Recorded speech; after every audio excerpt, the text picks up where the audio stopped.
Bonjour et bienvenue pour ce premier tutoriel qui j'espère sera donc le début d'une longue série. Aujourd'hui je vais vous présenter le langage YAML qui est un langage de sérialisation de données Unicode qui a un petit peu les mêmes tenants et les mêmes aboutissants que XML ou JSON, à la différence qu'il peut être lu et écrit par des humains, donc ce qui fait que XML et JSON sont a priori des langages qui ne sont pas faits pour être lus et écrits par des humains. Donc YAML est un langage de sérialisation de données euh, qui a une syntaxe très proche du JSON et je vous en ai donné un exemple ici.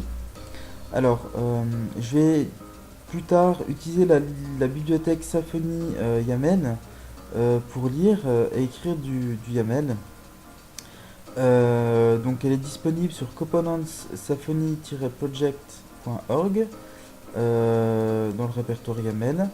Et puis dans la page d'installation, vous aurez plusieurs moyens d'installation, du SVN, du Git ou des archives que vous pourrez télécharger.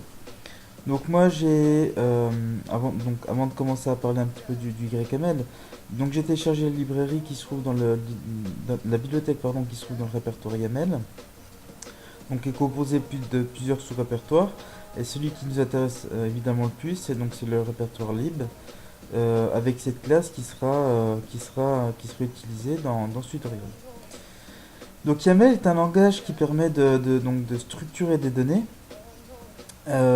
qui sont sous différents types. Donc nous avons des données booléennes, des données de type chaîne de caractères, des données qui peuvent être des tableaux, et puis on peut cumuler l'ensemble de ces données dans un fichier YML. Donc une donnée, en tout cas une chaîne YML, se décompose en clés et en valeurs. Donc tout ce qui est à gauche de deux points est une clé, tout ce qui est à droite de deux points est une valeur. Donc ici j'ai déclaré un booléen qui la vaut true, une chaîne de caractères qui peut s'écrire entre double cote ou entre simple cote, ou entre rien du tout, tout simplement. Une clé peut être munie d'espace, si on prend la peine de l'entourer de double cote, ou de simple cote, il me semble. On peut écrire un tableau avec les crochets. Un tableau peut contenir plusieurs types de valeurs. Ici, on a une chaîne de caractères, ici, on a un booléen. Et puis une clé peut contenir des sous-clés. Donc ici, on a une sous-clé qui contient une valeur qui s'appelle qui est une valeur. On a une autre sous-clé qui contient un tableau avec true et une valeur de chaîne foo. Et puis on a encore une sous-clé qui contient trois valeurs. La première est un tableau, la deuxième est un tableau avec un booléen, et puis la troisième est une chaîne de caractères. Et puis nous avons une autre clé qui permet d'ajouter encore des sous-éléments, et on peut faire ça indéfiniment. Donc finalement on a un langage assez structuré, on a plusieurs niveaux de configuration, en tout cas d'écriture des données. Et c'est très lisible et ça peut être évidemment écrit par des humains, chose que j'ai faite ici. Donc mon fichier index.php qui se trouve ici va chercher la bibliothèque sfyaml.php, donc qui est une classe, et qui contient une méthode load qui est statique, dans laquelle on passe l'URI d'un fichier YML. Et cette méthode nous retourne le fichier parsé. Et donc l'ensemble des données qui sont retournées sont finalement un tableau qui contient des données. Et donc c'est utilisable très facilement en PHP. Donc j'ai créé une variable YAML config qui est le retour de la méthode load de sfyaml. Et donc je passe en paramètre mon fichier config yml. Et puis je vous propose de regarder quelles sont les données qui nous ont été retournées. Donc je fais un var dump de ma variable. Et puis je vais dans mon espace de travail, je rafraîchis ma page et on voit que c'est un tableau qui contient donc 5 index. Donc 1, 2, 3, 4. Ok. Ah tiens, c'est marrant. 1, 2, 3, 4, 5.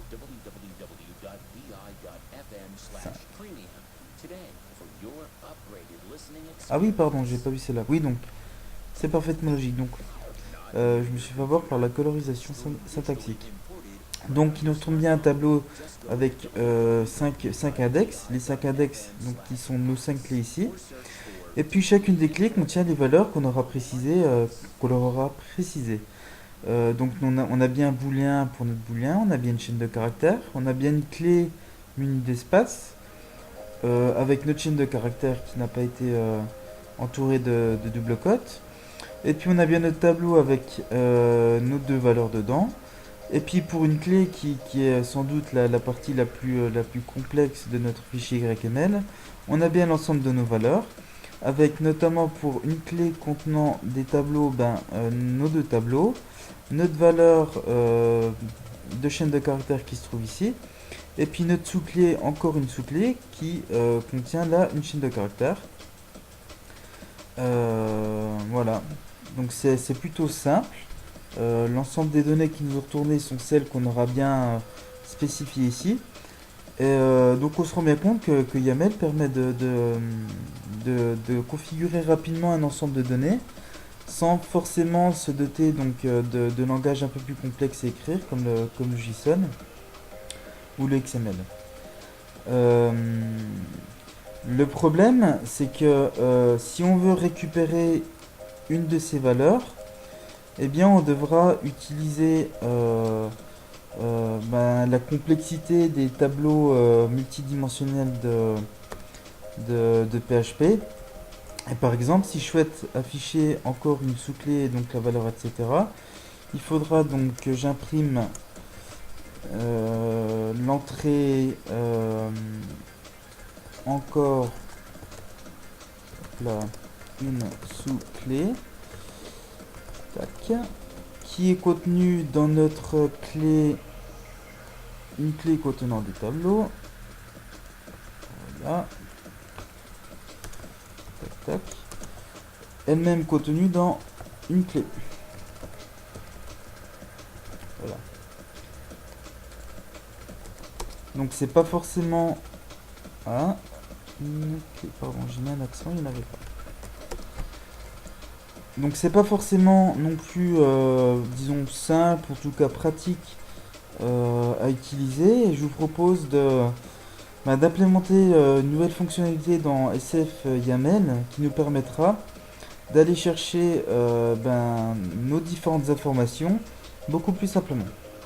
Alors pour ne pas hacker SF YAML et se confronter à des problèmes à la prochaine mise à jour de la bibliothèque, je vous propose dans le répertoire libre de créer un fichier qui sera mysfyaml.php. Voilà, qui sera donc une classe PHP. Et cette classe, on va l'appeler donc mysfyaml.php. Et on va étendre sfyaml puisqu'on va hériter de l'ensemble des fonctionnalités que sfyaml nous propose. Comme on a pu le voir ici, et si vous prenez le soin de regarder le code source de cette classe, on a que des méthodes statiques. Et donc je vais rester dans cette logique et utiliser des méthodes statiques dans cette fonction. Alors, étant donné qu'on va implémenter une fonction qui devra dépendre du chargement d'un fichier de configuration, je vais créer deux variables statiques privées qui seront pour la première un booléen qui dit que le fichier est téléchargé, qui par défaut est égal à false, et puis une variable privée elle aussi, qui va m'indiquer le retour que la méthode load de sfyaml m'aura retourné. Le file content. On place à nul pour le moment.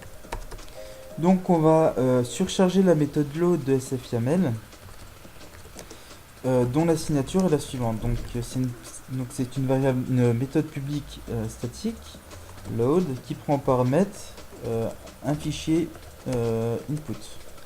En tout cas le nom d'un fichier input. Donc, ce que je vais faire, c'est que je vais passer au moment du chargement du fichier la méthode, l'attribut de ma classe MySFYAML loaded à true. Et puis, je vais retourner ma variable file content, hop, file, non, file content, qui serait égale donc apparente load d'input. Voilà. Ici, je ne vais plus importer SFYAML, je vais importer my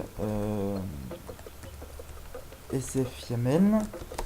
Et puis, étant donné que MySFYAML dépend de SFYAML, je vais donc inclure la bibliothèque SFYAML dans ma classe. Require. On va mettre require once des fois qu'on l'inclut un peu plus haut. Libs, pardon. J'ai du mal. Alors, tier name. Voilà. Étant donné qu'elle se trouve dans le même répertoire, je peux utiliser cette méthode. SFYAML.php. Et puis ici, je ne ferai plus un accès à load dans SFYAML, mais ça sera dans my SFYAML. Et puis, on va faire un var dump de ce que cette variable contient. Voilà. Et on retrouve l'ensemble des données qu'on avait utilisées jusqu'à présent. Alors, ce que je vous propose, c'est une méthode qui va nous permettre d'aller chercher une donnée de notre fichier YML de cette manière. On aura notre accès à SFYAML, alors que je dise pas de bêtises, voilà, et on va dire que voilà, la méthode va s'appeler get avec la clé 1, et puis pour aller dans des clés à des niveaux en dessous, on va mettre la clé 2 et puis la clé 3. Voilà, la clé 3, etc.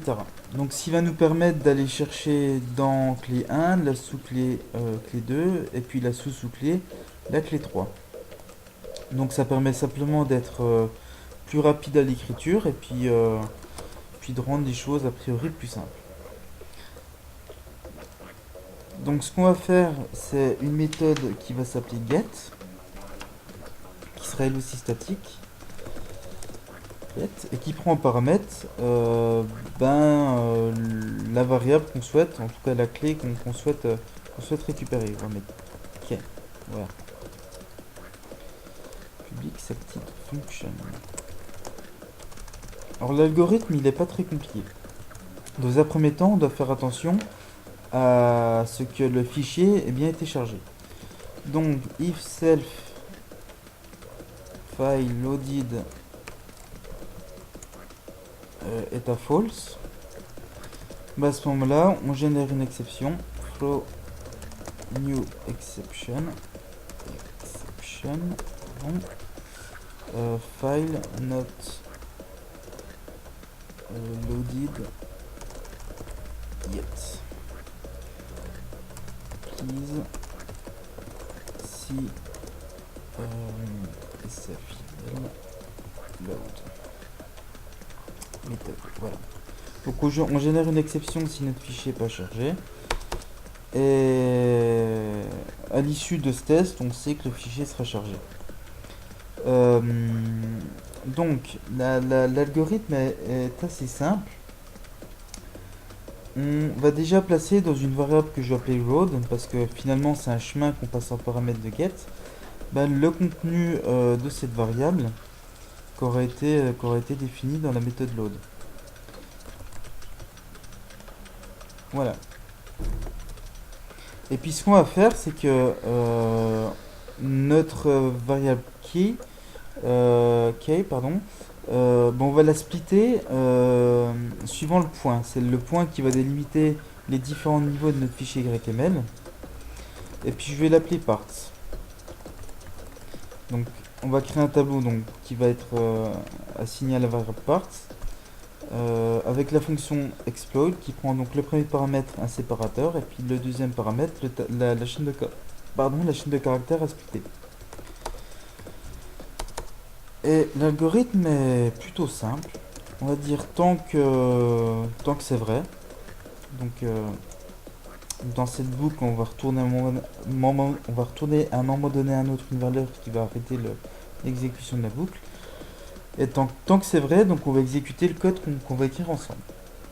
Donc ce qu'on va faire, c'est que on va récupérer la clé 1 en premier. Donc on va utiliser la méthode shift, et puis on va placer dans une variable shift parce que la fonction array shift nous retourne. Alors array shift en fait enlève la première valeur d'un tableau et la retourne. Donc ce qu'on veut, c'est faire un array shift sur parts, et puis on va tester plusieurs choses. Déjà on va tester si cette clé existe dans road. If iset road shift. Si c'est le cas, on va faire un traitement. Dans le cas contraire,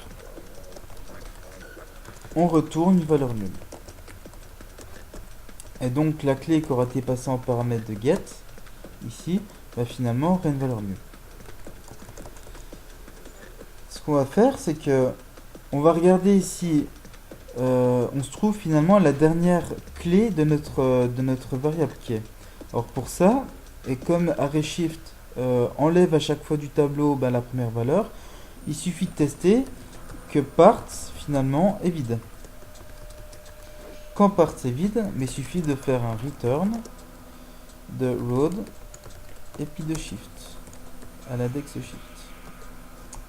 Non, voilà. Dans le cas contraire, eh ben, on descend d'un niveau road,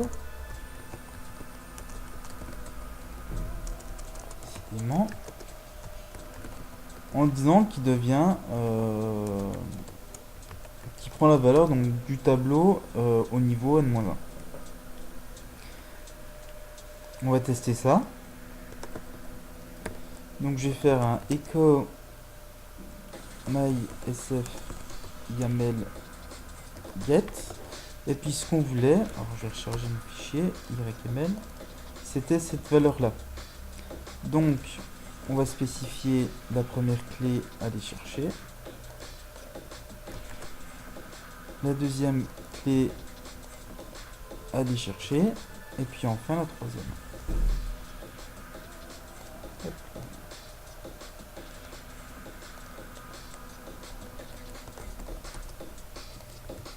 Et on se retrouve avec notre etc. Donc là on vient d'implémenter une nouvelle méthode get qui va permettre de lire un peu plus facilement les différentes valeurs de notre fichier YML. C'est une méthode qui n'est pas écrite de la même manière, j'ai pas regardé le code, mais je pense que c'est un peu plus joli du côté de Symfony, avec quelques subtilités supplémentaires. Mais voilà. Donc on a fait une première introduction à YAML avec la bibliothèque Symfony YAML. Et j'espère que ça vous a plu. Je vous invite à vous documenter sur ce langage qui permet de structurer très facilement des données, de les lire et de les écrire encore plus facilement.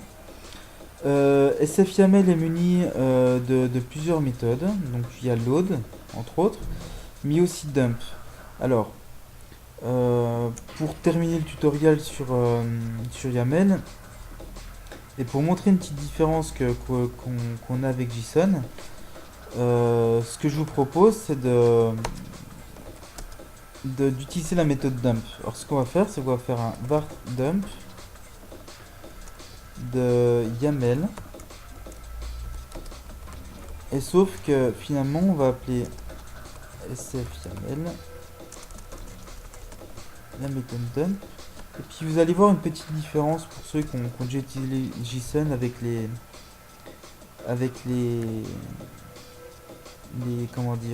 outils JSON de PHP. Donc finalement là on se retrouve avec exactement le même fichier qu'on est ici. Donc finalement en entrée en sortie on a toujours la même structure de données.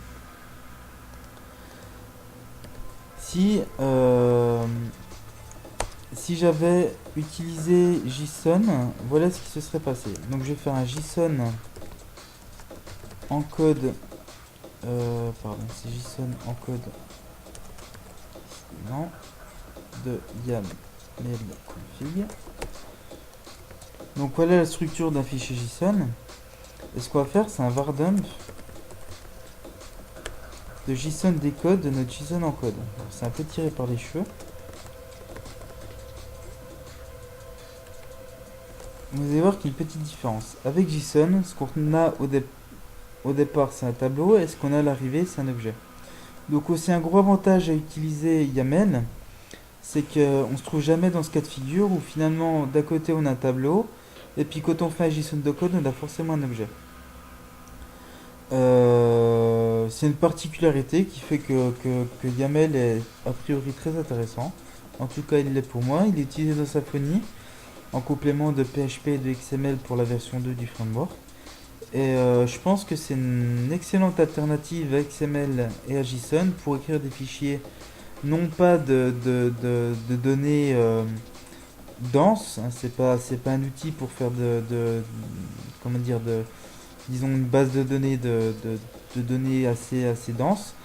Mais voilà, un langage qui permet donc de créer des fichiers de configuration très rapidement, lisible pour l'être humain, écrivable par l'être humain. Et puis, il est à mon avis, voilà, une excellente alternative à XML et JSON. Donc j'espère que ça vous a plu.